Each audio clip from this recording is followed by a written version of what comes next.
Snake, the lake is just over that cliff. Eva should be able to climb it if you help her. Keep her close to you.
I'm so hungry.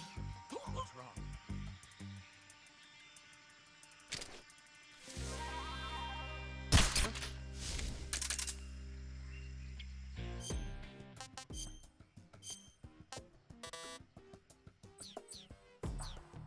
Food.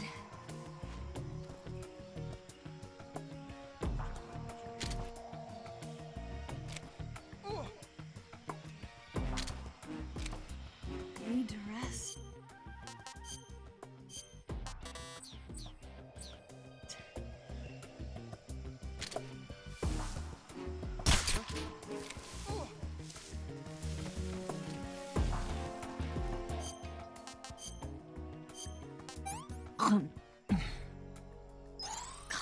Yuck.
did you give me?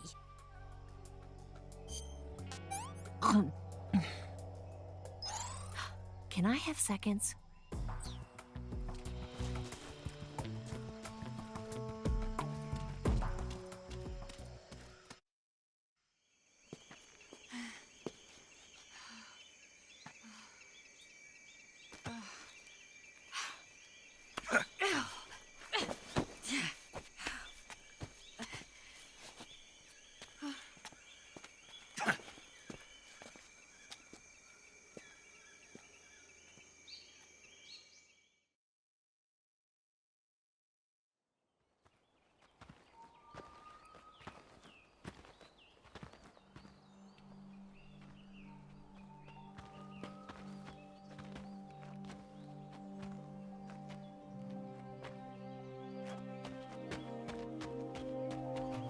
Come on, Snake.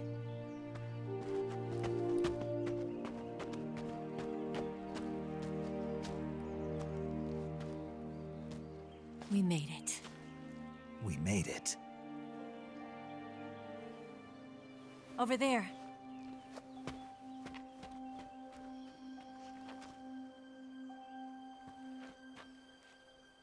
It's the boss, isn't it? I'll go get the wig ready to take off.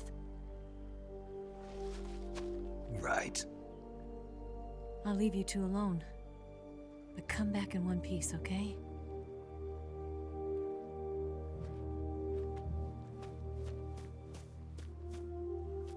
Promise me!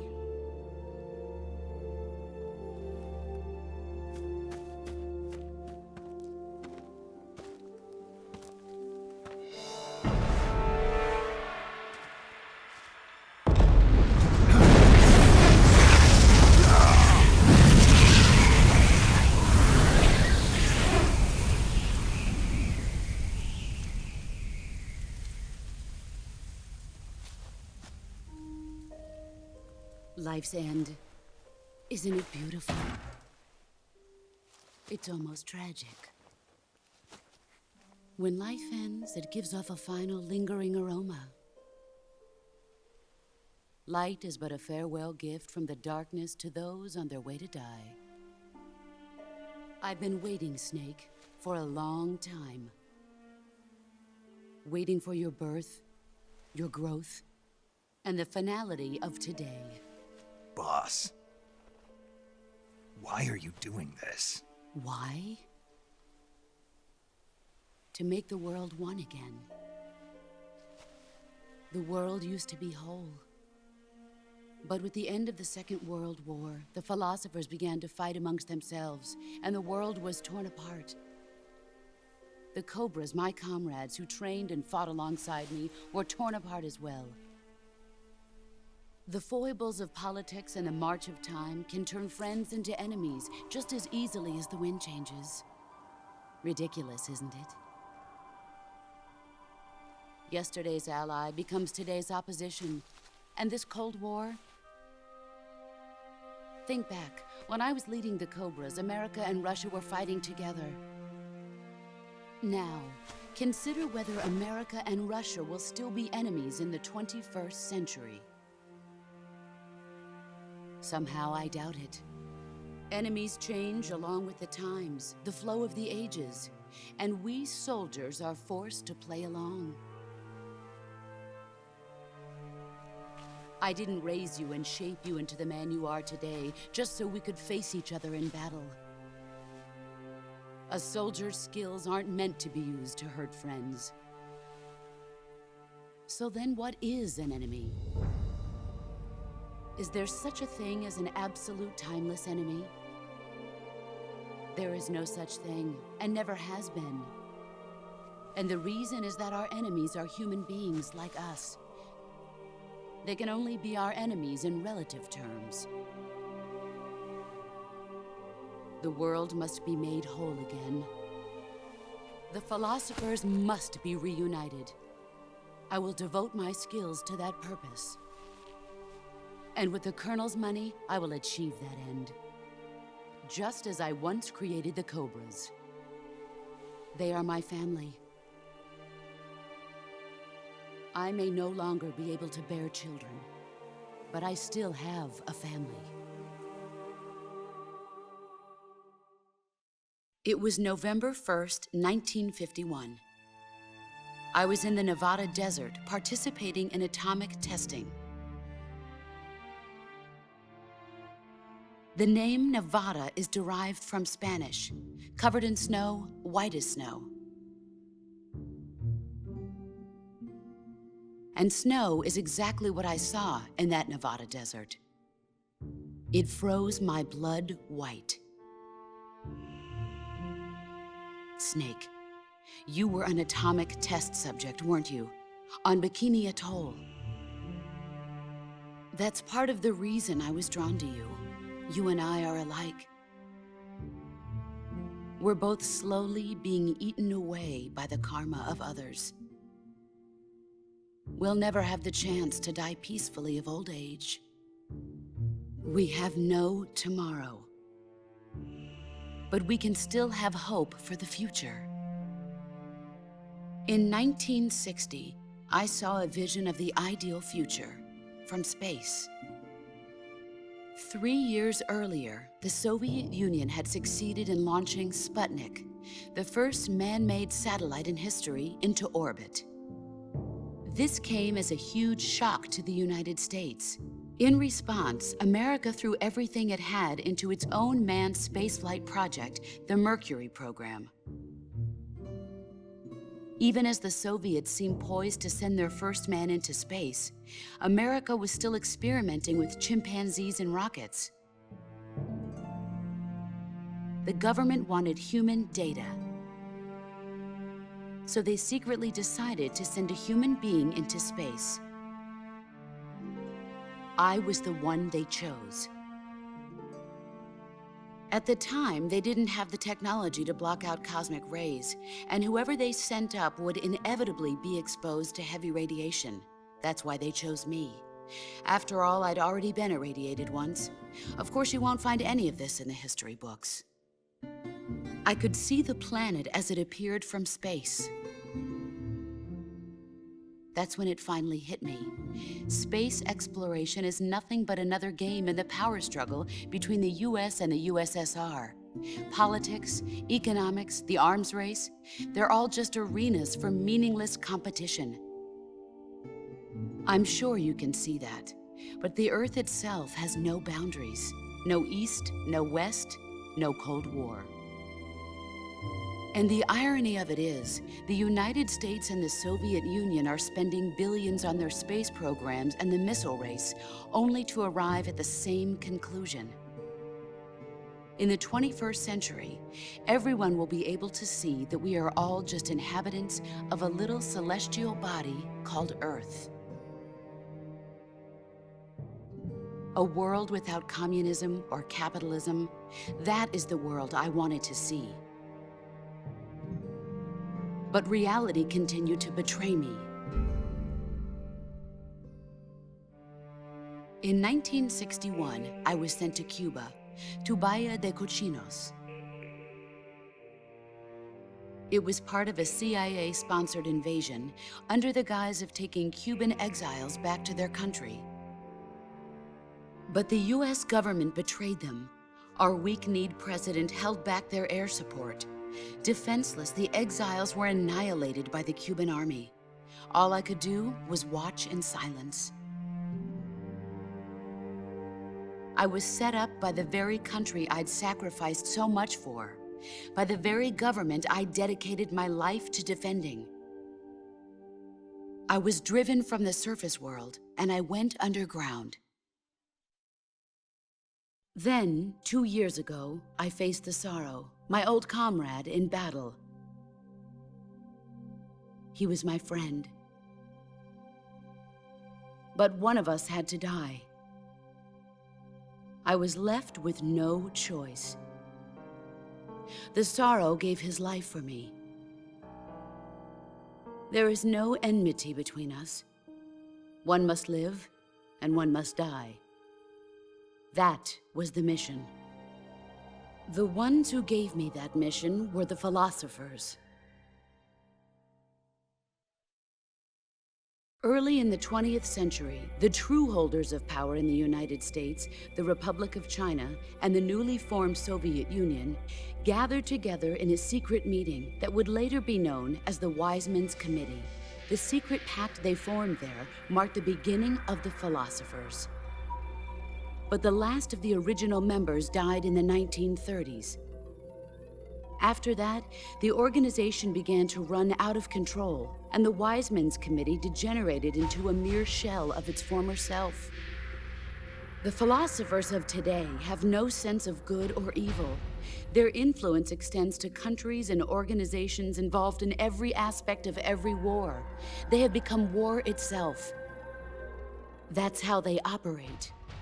The sacrifices of war cause a shift in the times. This shift leads to renewed conflict, and in turn triggers the next war. Like a nuclear chain reaction, each conflict sparks countless others, forming an endless spiral that will continue on for eternity. Do you understand what I'm saying, Snake? By consuming me and you, the philosophers intend to keep that cycle going forever. It was my father who explained all of this to me. He was one of them. You see, I am the last remaining child of the philosophers. But after he revealed the truth, my father was killed by that same shapeless, formless organization. And my father isn't the only thing the philosophers have taken from me. In June of 1944, the Cobras and I took part in the landing at Normandy. We'd been given a top-secret mission to locate and destroy enemy V-2 rocket installations. I was pregnant at the time. The sorrow was the father. I gave birth on the field of battle. A beautiful baby boy. But my child was snatched away from me by the philosophers.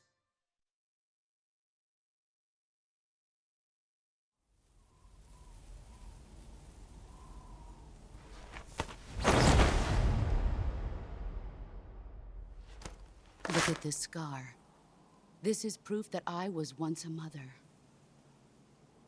I gave up my body and my child for my country. There is nothing left inside me now. Nothing at all. No hatred, not even regret. And yet sometimes at night, I can still feel the pain creeping up inside me, slithering through my body like a snake.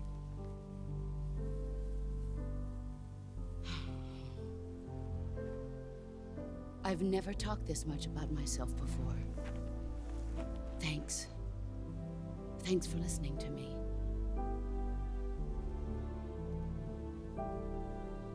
I feel content.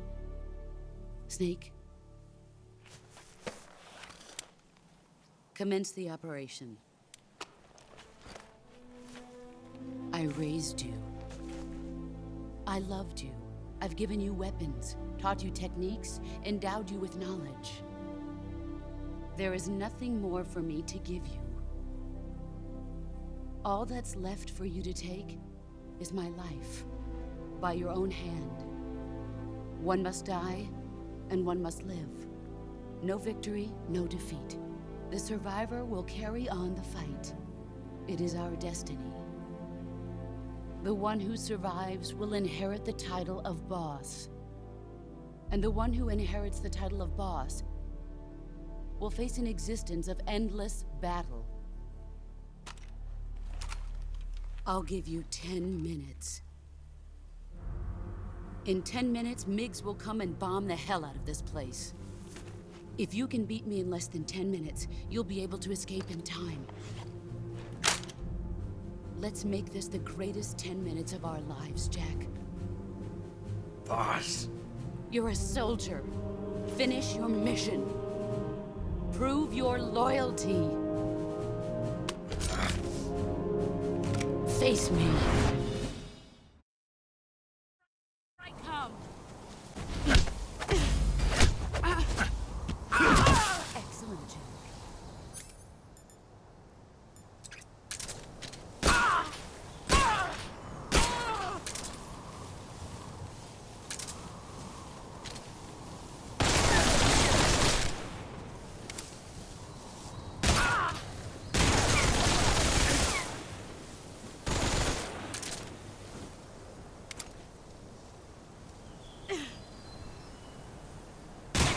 you're made of.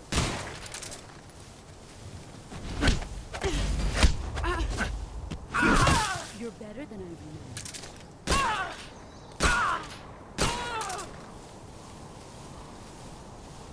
Let's see what you're made of. You've gotten stronger.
Take this. Keep it safe.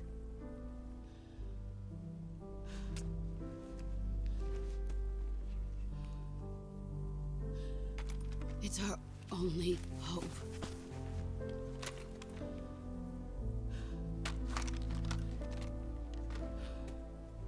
A patriot? Why are you giving me this? Jack.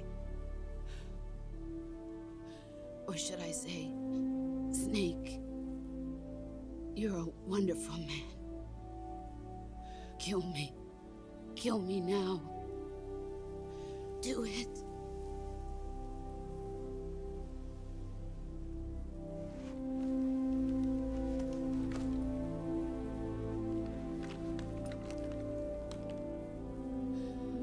There's only room for one boss and one snake.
Ready to go, Snake?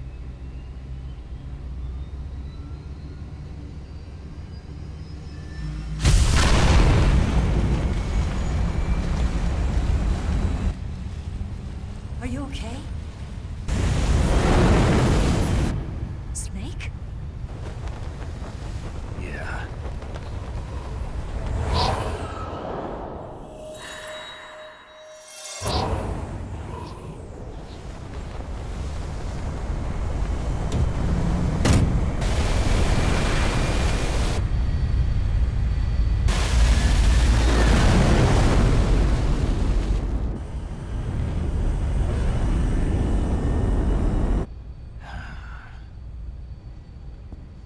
I told you you could trust me.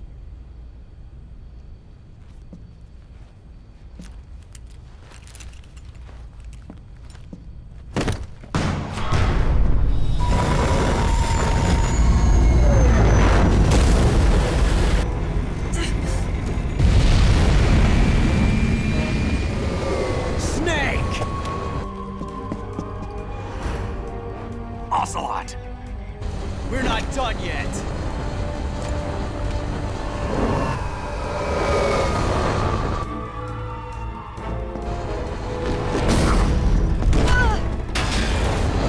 Damn!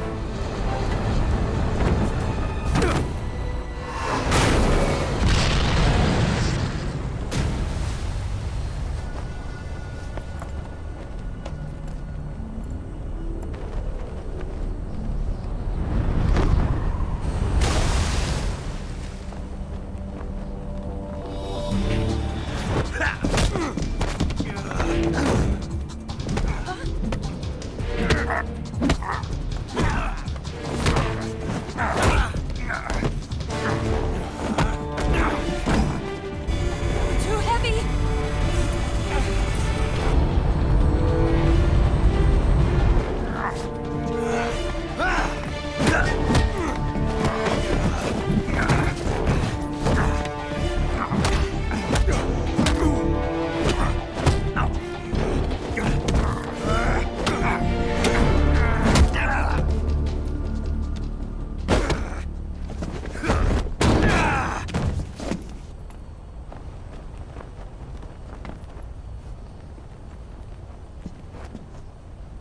Snake, try to remember some of the basics of CQC.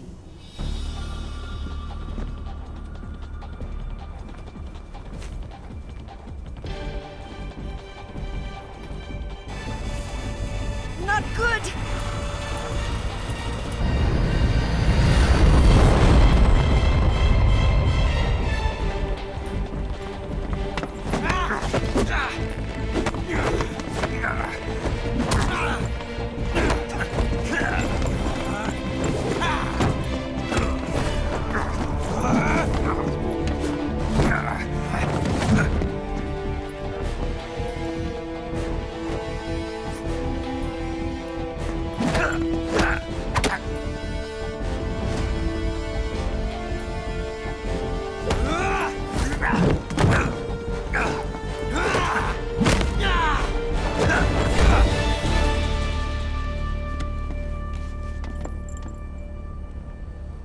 I picked up a few new moves.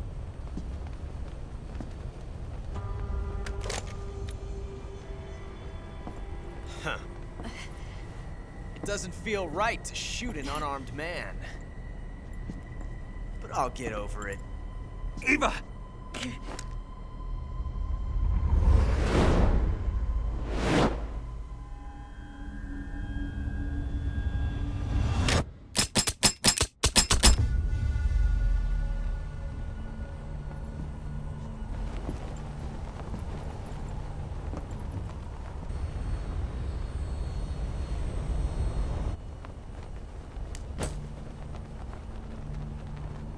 What do you say to one last showdown? Yeah, all right.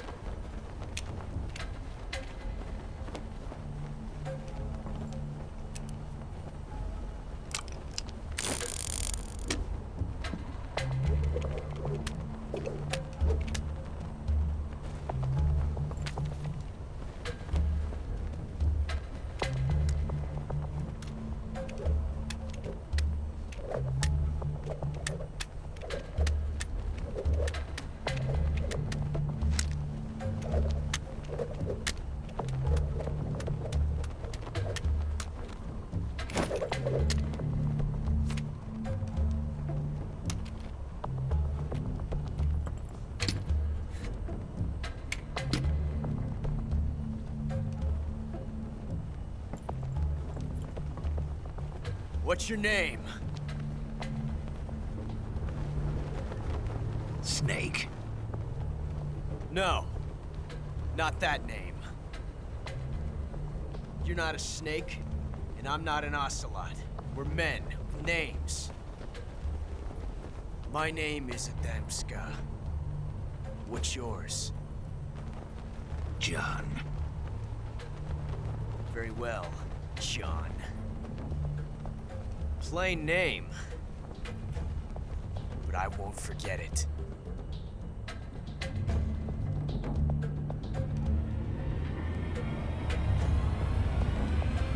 Come on!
It's a blank.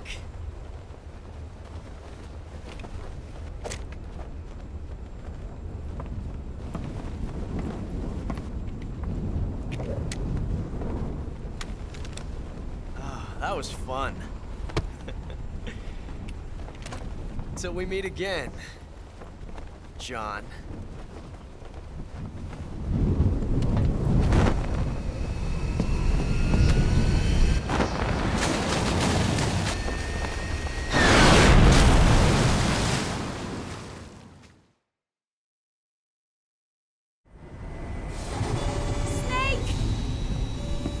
Give me a hand!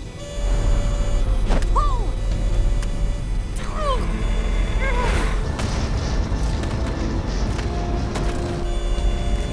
Come on, pull up!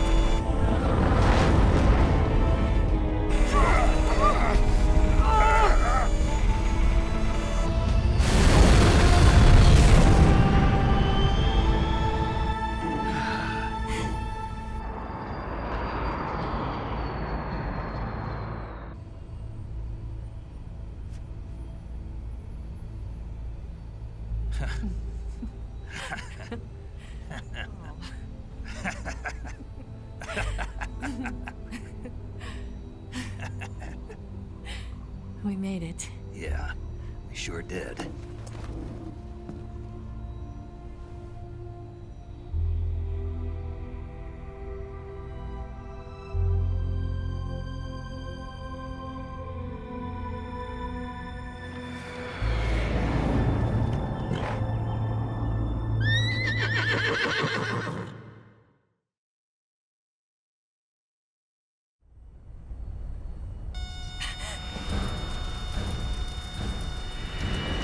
Oh no, Miggs!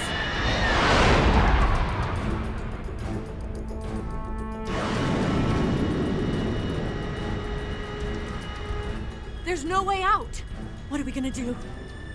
We've come too far to let them stop us now. Those things have got to be armed. It's no use. There's no way we can outmaneuver them.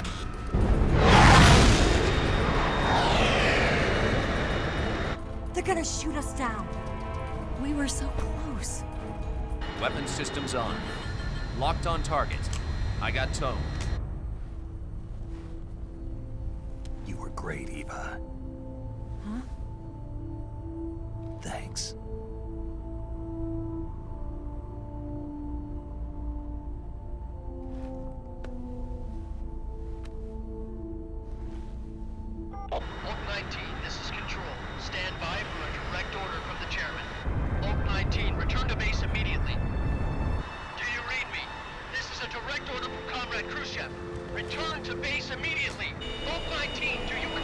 Understood. Aborting mission. RTB. Look! The MiGs are turning back! Woo!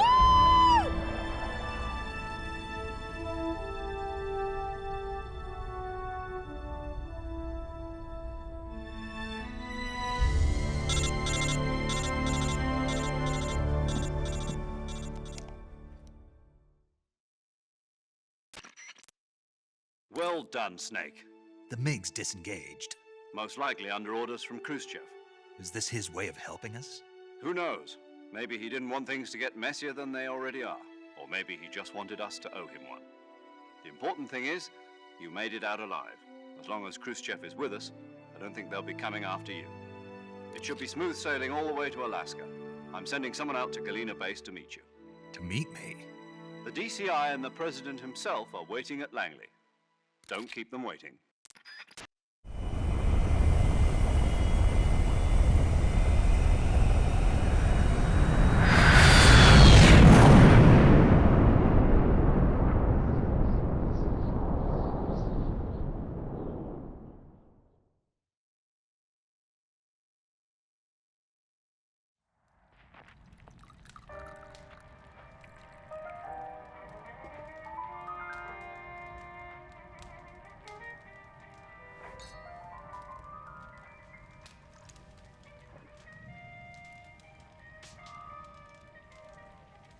So what are you going to do now? Go back to the KGB?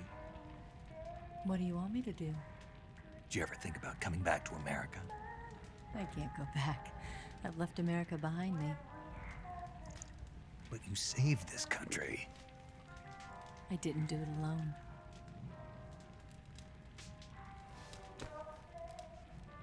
And I still owe you a dinner.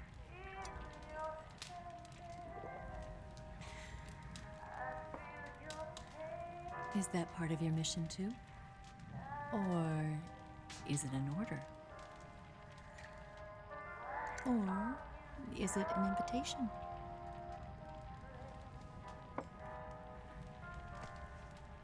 Or a proposal? I don't take orders from anyone now.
Scholars tell us that the first spy in history was the snake in the book of Genesis. In that story, it was Eve who was tempted by the snake in the Garden of Eden. But this time around, it was I who tempted the snake and got away with the forbidden fruit of knowledge. Forgive me, Snake.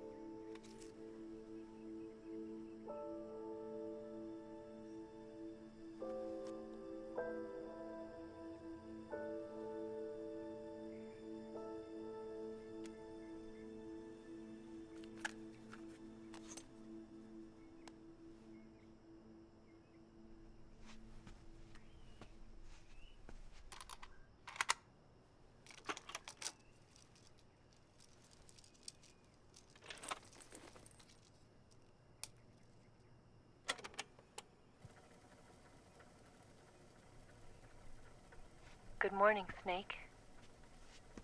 I hope you slept well. First of all, I have to apologize. I wasn't sent by Khrushchev. I'm not a KGB spy, and I never worked for the NSA. I'm an agent of the People's Republic of China for the General HQ 2nd Department of the People's Liberation Army. It was all a lie. I tricked you. And I'm sorry.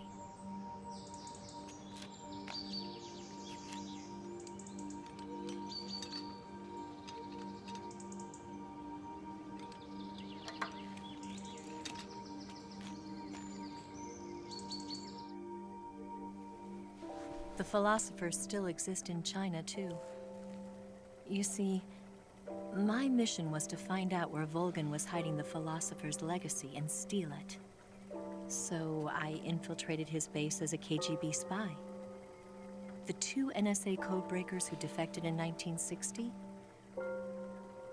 were actually both men. The real Adam never showed up at the meeting place, saving me the trouble of having to eliminate him. I sneaked in by pretending I was Eva. And you and Sokolov and Volgan, you all believed me. The philosopher's legacy was originally held in common between the US, Soviet Union, and China. We couldn't let the Russians and the Americans take it all for themselves. The Chinese government had its eye on the legacy, too. I got the film containing the legacy, and also the nuclear missile launch data from the Shagohod. 5 years ago, the Soviet Union stopped supplying us with nuclear weapons technology. Since then, China's Liaodong easing, hydrogen bomb, and space rocket projects have fallen behind. But with this data, our country will be able to develop its own nukes. We'll create a deterrent force to rival those of the US and Soviet Union. Everything has gone according to plan, thanks to your help. I, too, am one of the philosophers. I'm an agent of the philosophers, a graduate of one of their charm schools. I was raised in a joint US-Soviet-Chinese facility to become a sleeper agent. This was before the war. Back then, they were collecting children from all over the world. As a result, I'm indistinguishable from a native-born American. So it didn't surprise me when you and Volgan couldn't tell the difference. But she knew right from the beginning. She knew because before the war, she was at one of the philosopher's schools too, as an instructor. The boss was the only one I couldn't fool. She was the only one who knew I was a fake. She told me everything. Why did she open her heart to me like that? At the time, I couldn't understand it. But now, I think I do. Snake. She wanted you to know the truth. She chose me to tell you. That's why she saved my life. I've lied to you so many times, but not this time. My orders from the government were to obtain the legacy and to eliminate everyone who knew the truth about what happened. In other words, I'm supposed to kill you.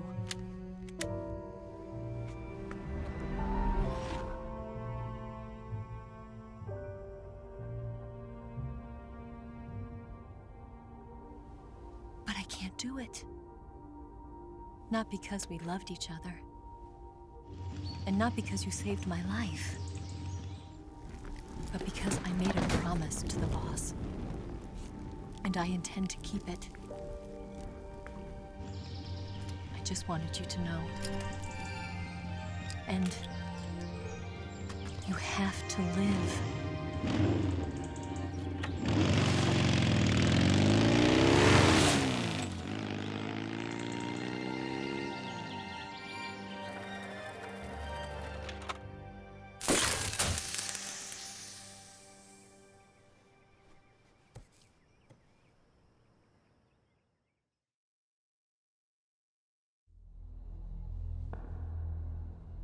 Snake, Listen to me.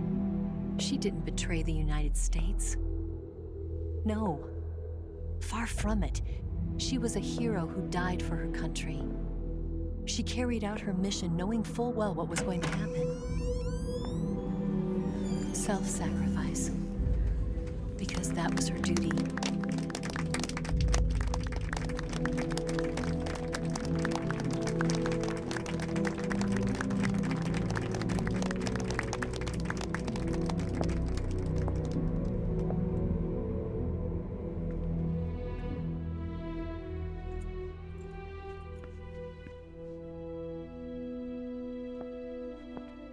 You are above even the boss.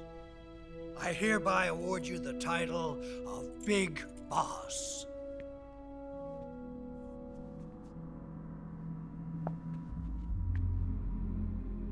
You are a true patriot.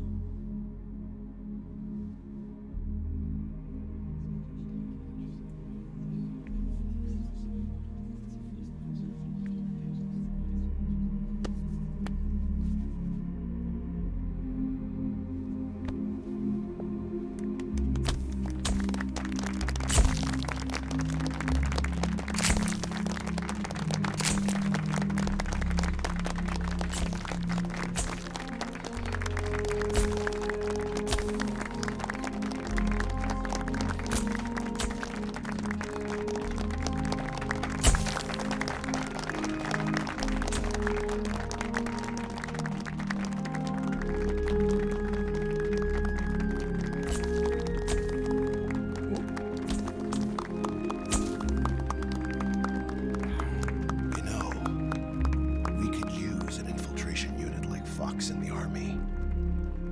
Someone like him to handle our top secret sneaking missions for us. A man who combines the qualities of a soldier and an agent. The boss's defection was a ruse set up by the US government. It was all a big drama staged by Washington so they could get their hands on the philosopher's legacy. And the boss was the star of the show. They planned it so that they could get the legacy that Colonel Volgin inherited and destroy the Shagohod at the same time. Only a legendary hero like the boss could have earned Volgin's trust. Finding out where the philosopher's legacy was hidden was to be her greatest mission. Everything was going according to plan. But then something happened that no one could have predicted. Colonel Volgin fired an American-made nuclear warhead at Sokolov's research facility. Khrushchev demanded that the US government provide proof that it wasn't involved. They couldn't just abort the operation to steal the legacy. So the operation itself was greatly expanded and revised. The authorities in Washington knew that in order to prove its innocence, they'd have to get rid of the boss, and that one of their own would have to do the job.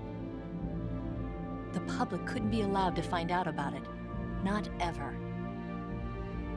This, they concluded, would be the best way to keep the whole thing under wraps. The boss wouldn't be allowed to come back home alive, and she wouldn't be allowed to kill herself. Her life would be ended by her most beloved disciple. That was the way the government wanted it. That was the mission she was given, and she had no choice but to carry it out. Her death at your hands was a duty she had to fulfill. Out of duty, she turned her back on her own comrades. A lesser woman would have been crushed by such a burden. The taint of disgrace will follow her to her grave. Future generations will revile her. In America as a despicable traitor with no sense of honor. And in Russia as a monster who unleashed a nuclear catastrophe. She will go down in official history as a war criminal. And no one will ever understand her. That was her final mission. And like a true soldier, she saw it through to the end. But I think she wanted you, of all people, to know the truth. She wanted to live on, in your memory. Not as a soldier, but as a woman. But she was forbidden to tell you herself. And that's why she told me. Snake, history will never know what she did. No one will ever learn the truth. Her story, her debriefing, will endure only in your heart.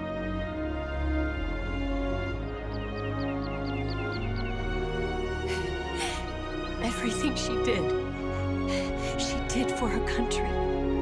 She sacrificed her life and her honor for her native land. She was a real hero. She was a true patriot.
Son,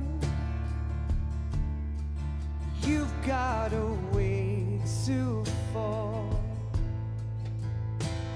They'll tell you where to go, but they won't know. Son, you'd better take it off. They'll tell you what they know, but they won't show. Oh, I've got something in my throat. I need to be alone while I suffer. Son, you've got a way to kill. They're picking on you still, but they don't know. Son, you'd better wait to shine. They'll tell you what is yours, but they take mine. Oh, I've got something in my throat. I need to be alone while I suffer. Oh,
but they won't know.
Yes, Grozny Grad and the Granin Research Facility have both been wiped out without a trace. I understand, sir, but they were necessary sacrifices. Yes, the CIA has taken care of the boss themselves. I believe the White House will be satisfied. Khrushchev is finished. Your time has finally arrived. Yes, the American president is relying on us to keep a lid on the whole affair. We've got him by the balls. It should make a valuable trump card in future negotiations. Yes, Chief Director, of course. I'll keep the KGB informed.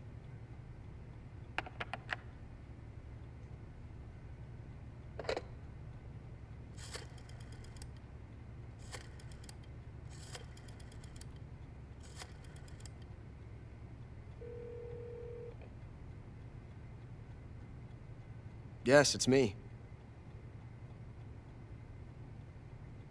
The boss has accomplished her mission. The philosopher's legacy is now safely with us, in America's hands. With this money, yes, the philosophers can finally be revived.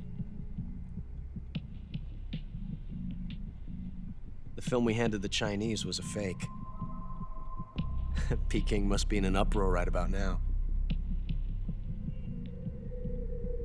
I'm afraid so. Only half the money has made it back to the United States. The KGB must still have part of the legacy.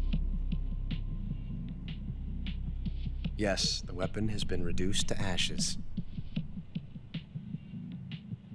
That's right. Grozny Grad has been obliterated by the Davy Crockett we brought in as well. Yes, that was the boss's work too. Speaking of which, I've obtained something from Granin that you might find interesting. It's a revolutionary new nuclear attack system. Perhaps it might just come in handy someday. Yes, we have Snake to thank for that. Khrushchev believed it as well. Yes, they bought our story. I don't think they'll be making a fuss. The secondary alert has been lifted as well. And the Soviets still haven't discovered my true identity. They have no idea that I've been triple-crossing them. I will continue my activities as a contact for the new government. Yes, it appears that no one knew that I was Adam. Of course, I am always at the CIA's disposal, Mr. Director.